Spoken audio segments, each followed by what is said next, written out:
All right. Welcome back, everybody. This is Tuesday edition of the golf show here on Sports 2.0 Network. We're doing it on Tuesday because the Zozo Championship is taking place in Japan, and with the time change, they will be teeing off tomorrow evening, Central Time, U.S. time. So, got to do it tonight, get ahead of that. And quite frankly, this is going to be a weird tournament. I don't foresee myself watching a whole ton of this. I've got a wedding this weekend anyway, so it kind of worked out good that way. We both have weddings to go to this weekend, so um, the field just didn't show up for this tournament. But it was a nice field last week. I hit Morakawa top 10, Sam Burns top 10 or top 20, and Johnny Vegas top 20. Rory back on the horse winning. It was a fun week. We didn't end up watching on Sunday, but we didn't have any outright guys really in it. So, but it was a good tournament. Nice to see Rory get back on the grind. Yeah, I got my money back on my matchup, thankfully, and I hit the margin there at the end, which is just some plus money. I didn't do well, but you kind of cleaned up, so good for you on that. Although I don't know if I could say I have a ton of confidence in all of our bets this week. Yeah. But there's one good thing about this tournament, and that's you can watch golf in the evenings. This is like one of the few times where the golf is on at nighttime. So if you're sitting there, if you got, say you're in a college or you got something to do and you're sitting there messing around, you can watch golf late at night. It's actually pretty fun. It's a little bit of a different experience. Like you said, they're going to tee off tomorrow night, probably evening. I think it's like actually pretty close to like actual evening dinner time. I think it's right in there. So I think the Olympics were when they were in Japan. That was like 6 or 7 o'clock Central Time. So I mean, the format as far as the tournament itself will be kind of cool to view it on that nighttime. But I mean, this field is god awful, and it really, really, really is affecting the numbers. Like these numbers are really bad on guys who just the value is just not there, unfortunately. Yeah. So I would take some flyers. This week is as good as any to take flyers because you're not betting these guys who never win or even compete for wins at low numbers. Like what's the point of that? So, maybe find somebody you think, maybe find somebody you like. My card is littered with guys that I've just spent so much money betting on in the past just because like their names almost just drew me in because I didn't know what else to do. It's just it's a tough weekend. We only have one event at this course that Tiger Woods won in 2019, and then it came back to Las Vegas last year from COVID. But now we're going back to Japan. He won by 3 shots. We saw that it's got a lot of trees. We saw that it's going to be a lot of ball striking. The leaderboard was like Decky, Sungjae, Rory, Woodland, Corey Connors, Billy, CH3, Xander, Keegs. Like it was an Iron Players event. Iron Players event, and so I don't have a ton of information. What else do you got for the course? Yeah, so it's Accordia Golf Narashino Country Club in Japan, Parkland style. Super tree lined. It's going to be pretty lush. Fairways and greens. Greens are tiny for the most part. Then this is a Japan thing. We kind of talked about it a little bit. I don't know that we talked about it, but it was talked about for the Olympics that there's 2 greens on every hole. They do that to keep the traffic low on the greens. Now, I think only one hole this week, they're switching back and forth between the greens. I think every other hole, they're just using one green for the whole tournament. But Morakawa mentioned it a couple years ago at this tournament that it was weird. Sometimes it was like hard to, like focus and get locked in on the right hole, like the right green. But that's not a big deal. But it's tree lined. There's some dog legs, and it's a really weird collection of holes. There's 10 par 4s. It's a par 70, playing about 7,000 yards. 10 par 4s, 5 of which are longer. All 485 are longer. So like super long par 4s. And then the other 5 are all shorter than like 340. So it's like a weird mix of like short birdie holes and long, just try to make par holes. And then there's a couple par 5s. There's 2 really long par 3s, but 2 short par 3s. So there's big variety when it comes to the holes. Not really sure that changes our outlook a lot, but those guys who can really, survive those long par 4s or even make birdies on them if they can, that will make a pretty big difference. Tiger was like 19 under when he won this 2 years ago. So plenty of birdies out there, but it was super wet then. I don't know what the conditions are this year, but it was really wet that year and people were just stuffing everything on the greens. So we'll see. I'd like you said, this field is just absolutely terrible. Xander and Morikawa are the two big names here. They're by far the favorites and by far the best players in this field. So it's so weird. I mean, Johnny Vegas was 28-1. That is Crazy. and that's vomit numbers.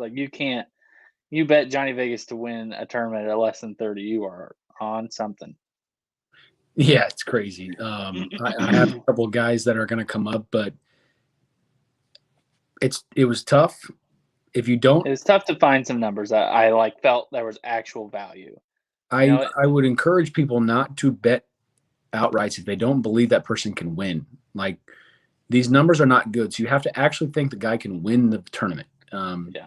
So it's really hard. I would maybe stick to some other top bets or maybe even some matchups this week because it's such a crapshoot. We even saw. I mean, it's not going to be as bad as last week where you had to go 6 under every single day.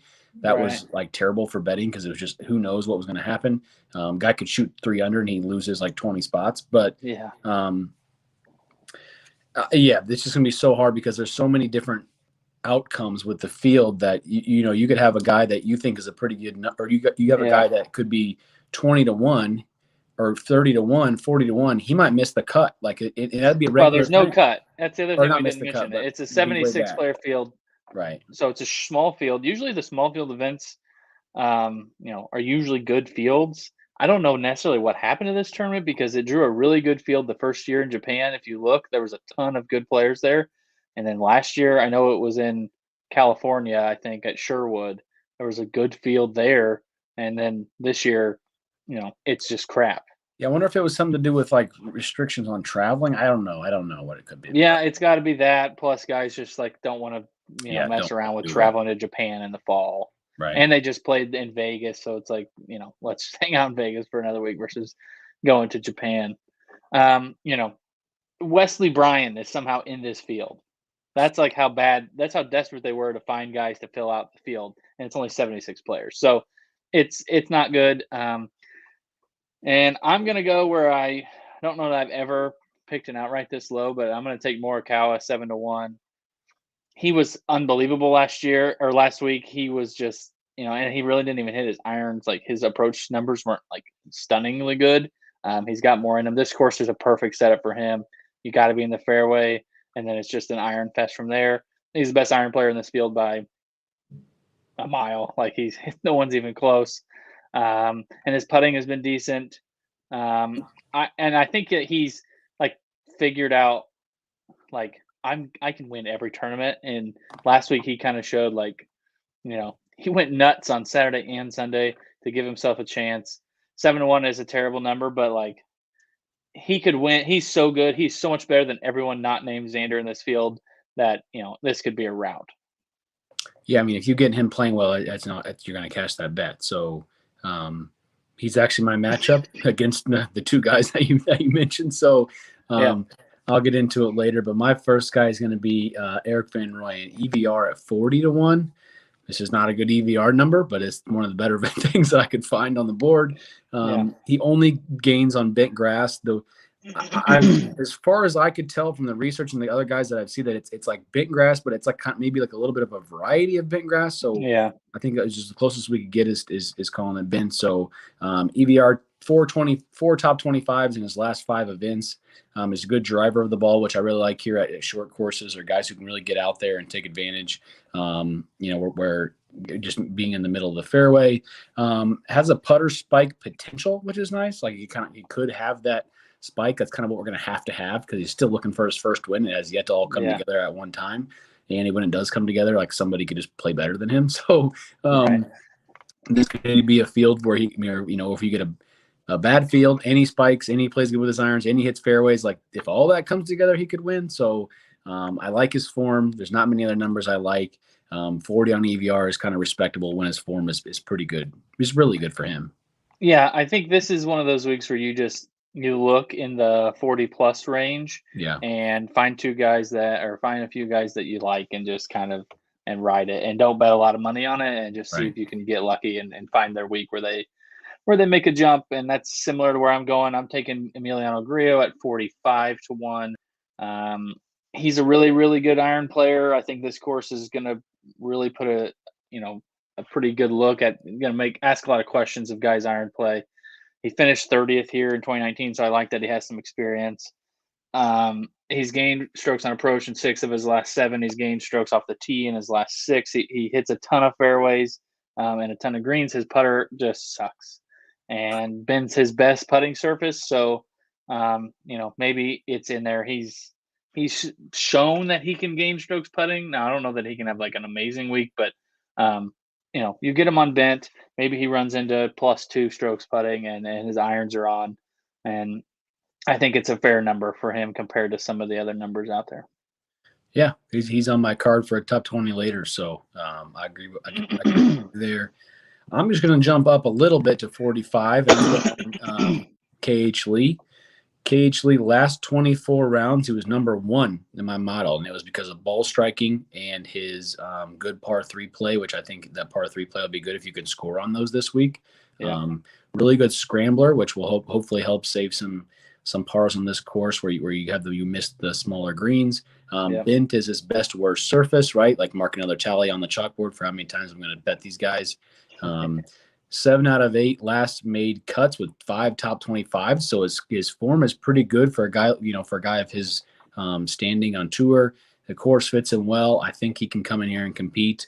And I just like guys, the same with EVR, who have been playing pretty well and kind of come in here with a little bit of confidence, because if you find a spike in all their things kind of coming together, they can compete. I'm not really willing to go much lower than 40 unless you're going to bet, like you said, someone like Morakawa, who has an upside that is unmatched to anybody else in the field. Yeah, it's tough. The outright market is a really hard place to bet this week. You got to get those guys that are just trending in the right direction and seem to have the ceiling of a win. Yeah. If Morikawa or Xander doesn't win, it's going to be somebody kind of weird, most likely. So, yeah, I don't hate that at all. Decky would be the only not weird one outside of them too. Right, and he's last in strokes gained putting in the last 36 rounds on model, dead last. Great. So that's gonna be a tough hill to climb for him, but. My top 10 this week, I'm going with Joaquin Niemann, 2 to 1. He hasn't missed a cut since June, and he hadn't missed a cut before that in like almost a year. So he's basically missed one cut in the last 14 months or something like that, something crazy. So I like it. He hasn't had a lot of like super good rounds. I'm not saying he's like trending up some crazy number, but he consistently gains off the tee on approach. His putter's been pretty wildly up and down the last 5 or 6 weeks. He's had some really big weeks gaining, really big weeks losing. But bent's his best surface.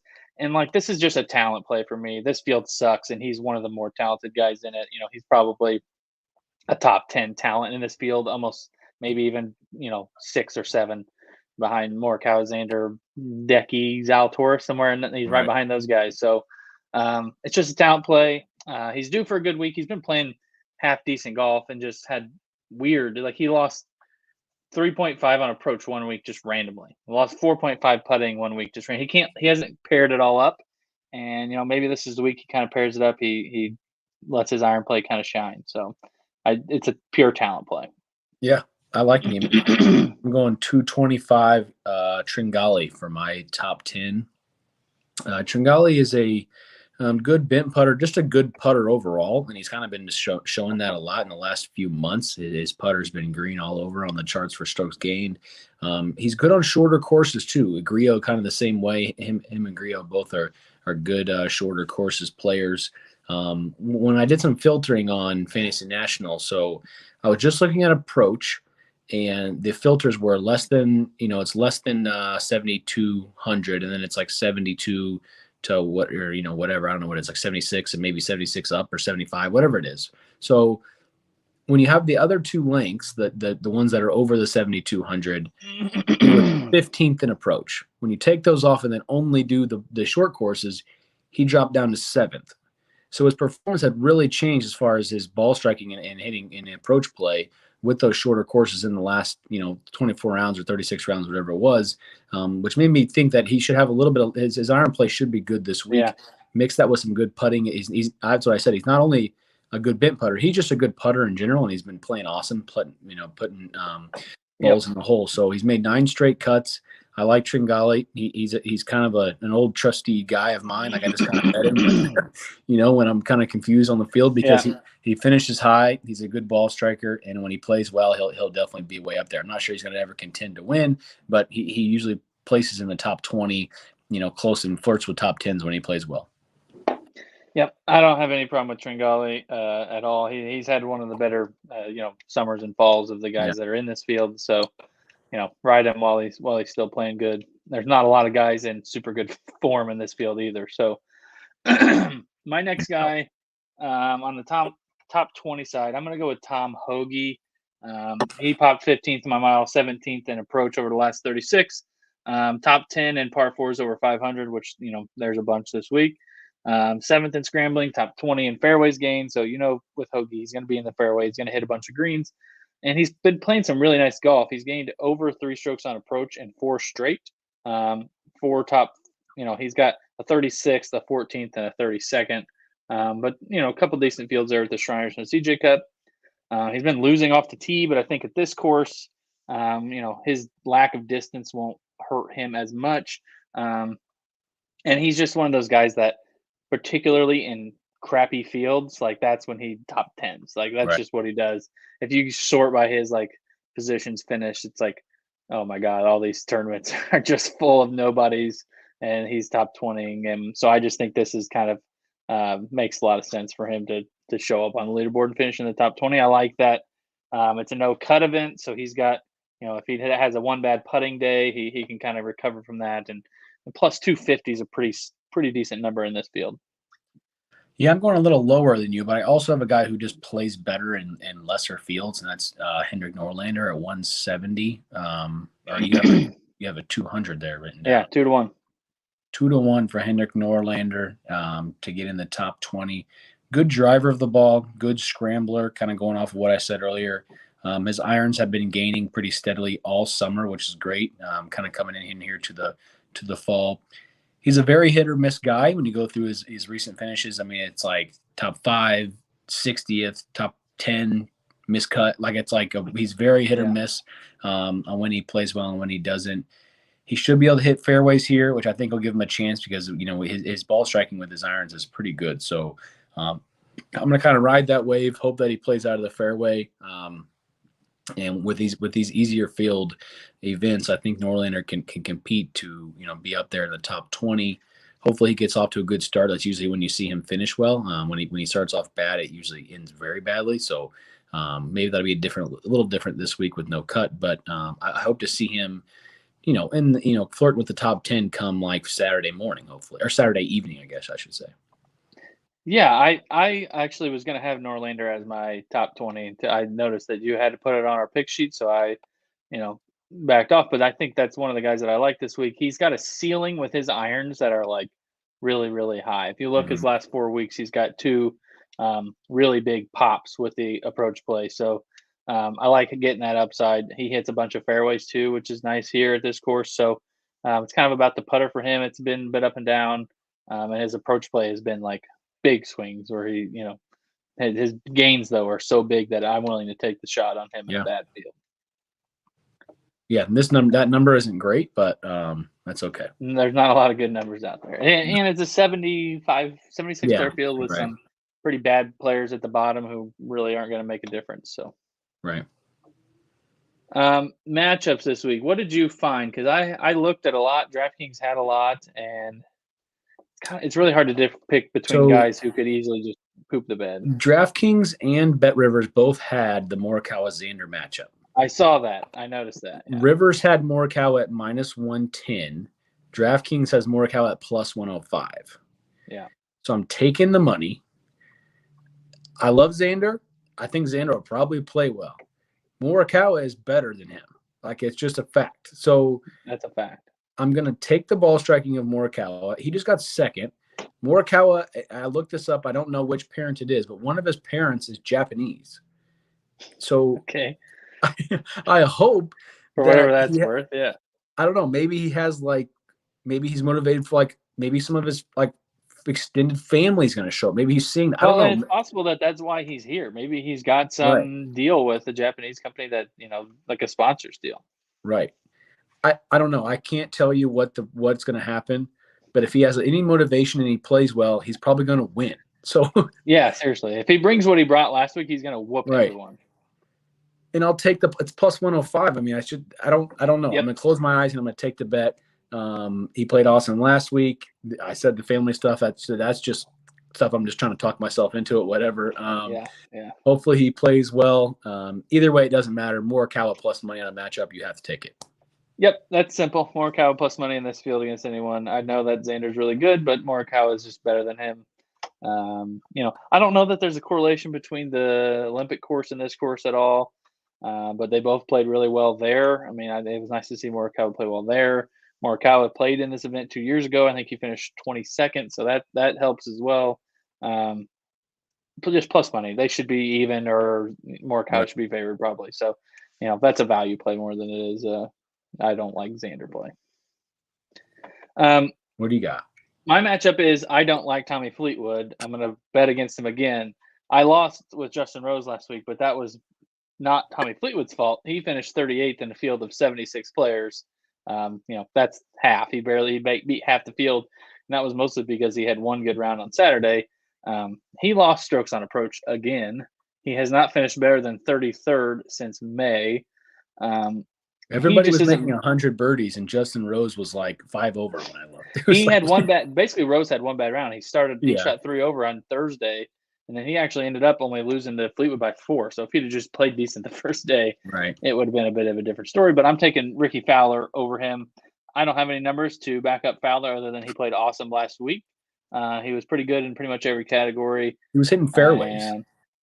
He gained a bunch off the tee. That'll be big this week if he can find the fairways. I just think Tommy Fleetwood isn't very good. He has not played very good in a while. I like Fowler with some confidence coming off last week. Fowler's one of those guys when he gets the putter and his putter confidence going, like he is one of the best putters on tour. So I just think that, getting Fowler, he's also plus 105. So I don't know why Fleetwood should be favored against him, at all. I get Fowler hasn't been great, but he's shown some signs of life. And then obviously last week was a good finish for him. Yeah, I mean, last week was obviously his best in a while, but he had some good, he had strung together 1 or 2 in a row good rounds in the previous times that he's been playing.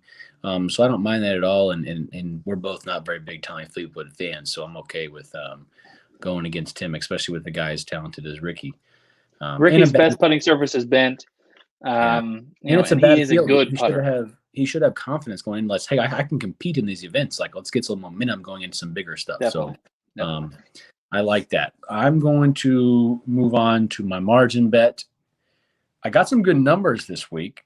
We hit the 1 stroke last week because somebody Roy made a par on 18. Yeah, Roy made a par. Or made a par on a par 5 to end. And Morakawa made eagle on the last one. Yeah, that sucked, but that's okay. We're gonna stick with 1 stroke, 2 stroke. I know Tiger won this by 3, but Tiger Woods is a lot better than the guys in this field. 1 stroke winner, 240. 2 stroke winner, 4-1.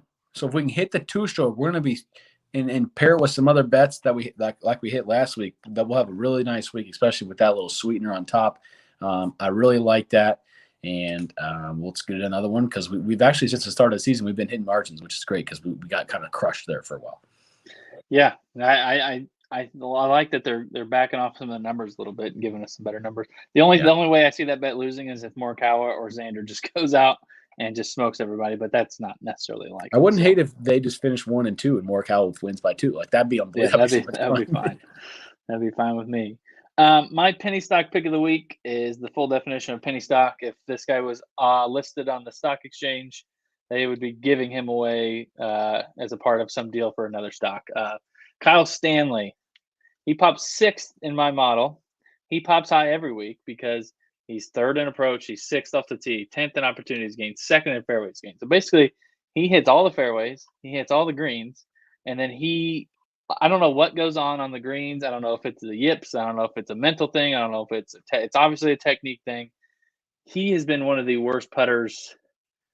He's been the worst putter basically on tour for over a year. He has not gained strokes putting since May, and before that, he really only gained strokes putting twice in the last calendar year.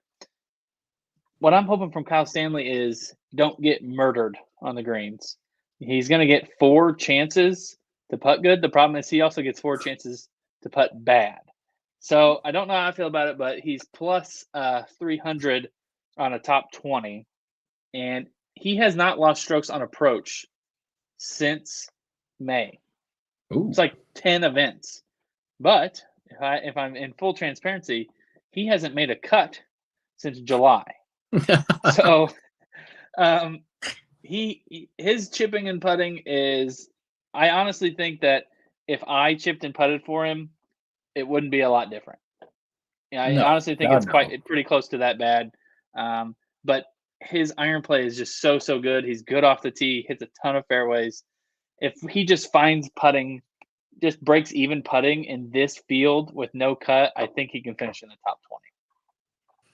Yeah, that's a wild. I couldn't look at him 6th in my model anymore and say, ignore it. And this week is such a bad field that I'm like, all right, screw it. I'll just take a chance on him. You can't ignore that, but you're gonna need to ignore him when he's on the TV, or else you're gonna kill yourself. It's gonna be so bad. So just don't watch. Do not watch when he's on the TV. Turn it off. Go watch something else. So, but I like it. His upside is so high. He did have an 8th place finish this year. He had another top 20 at the Valero. Had top 20 at the Farmers. Like it's in there. He just has to not lose his ass chipping and putting and bring one of his better iron weeks. He gained 10.2 strokes tee to green at the John Deere and didn't top 40. Oh my God. He lost 7 strokes putting. So if it goes bad, I apologize. Obviously, he hasn't made a cut in his last 5 starts, but the upside with the driver and irons is there. So he's a penny stock for a reason, right? Upside, not consistent. Yeah, he's a pink slip for a reason. So we'll see. Let's move on to better players. Let's go to my favorite bet of the week. This is a guy that you had on your card, Emiliano Grillo, top 20, plus 120. This is a really bad one, top 20 number for Emiliano Grillo, and just considering the numbers that I've bet him on in the past. But I think he's going to play well, and if that's the case, then I'm going to try to win money off him. So really good driver of the ball, kind of go off what you said. Best worst surface is bent. There we go again. He got 30th in 2019 when this event was played here, gaining off the tee and approach 3 straight events coming into here. So he's been playing pretty well, ball striking really well. He was high up there on short courses that I had filtered. I kind of mentioned that earlier. I like him. I think he's going to play well. He seems to be a guy who can ball strike his way into good finishes in bad field events because of his talent level. So I think he'll have enough chances. He should be able to, hopefully make some putts. He talk about bad putters. He's not Kyle Stanley level, but he's bad. So there's another guy that I just, I have to ignore some of the bad numbers and just say, hey, I'm going to stick with guys who I think are going to play well. Yep, and he's one of the more talented tee to green guys in this field. So, you can't really go wrong with him. I already talked about him a lot. Yeah. I'm going to go in a kind of a way different direction than I would normally go for my best bet this week. But I just something in my gut says this is like the Mackenzie Hughes golf course. Mackenzie Hughes basically stays on tour because he's amazing at putting. He loses strokes off the tee most weeks because he doesn't hit it far, and he's not super duper straight for being a shorter hitter. And on approach, he's really not that great either, but he's made 9 straight cuts with a 15th, a 14th, a 6th, 27th, 25th. He finished 25th last week. He's playing some pretty good golf, and his putting upside is just so high. He's first in strokes gained putting. If you sort by courses 7,200 yards and shorter over the last 36 rounds, he's first in putting, second around the greens, 13th in bogey avoidance, which I think could help this week when you miss those greens. He's good player first in scrambling. He's 5th in par 4s, 350 to 400. So those the medium length par 4s. I just think that he he could just putt his way into a top 20, and he's plus He has a 175 win, to do right? so. He does have a win. He won the RSM, which is another, and he gained 10.9 strokes short game that week. He lost on approach and won. So that's kind of my argument, is like, I don't really care what he does tee the green as long as he brings the putting. Bent's his best surface. He gains 0.32 per round putting on average on bent greens. That's excellent. He's one of those guys. I just have a feeling that this is the week where he just, fairway, hits enough greens, makes enough putts. I just like him this week, and plus 175 is a pretty fair number.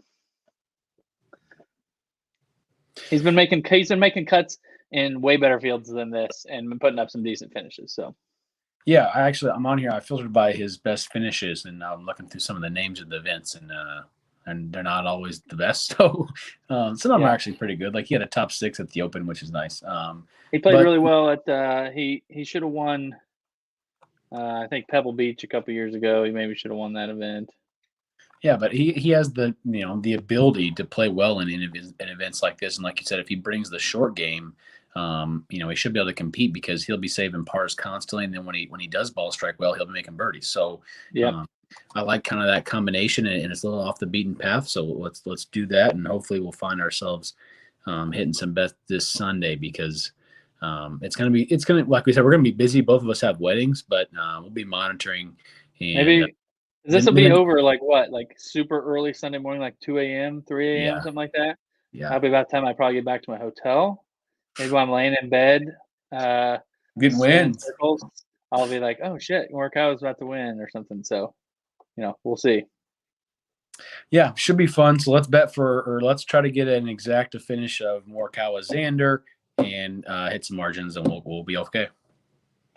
All right, peace out. See ya.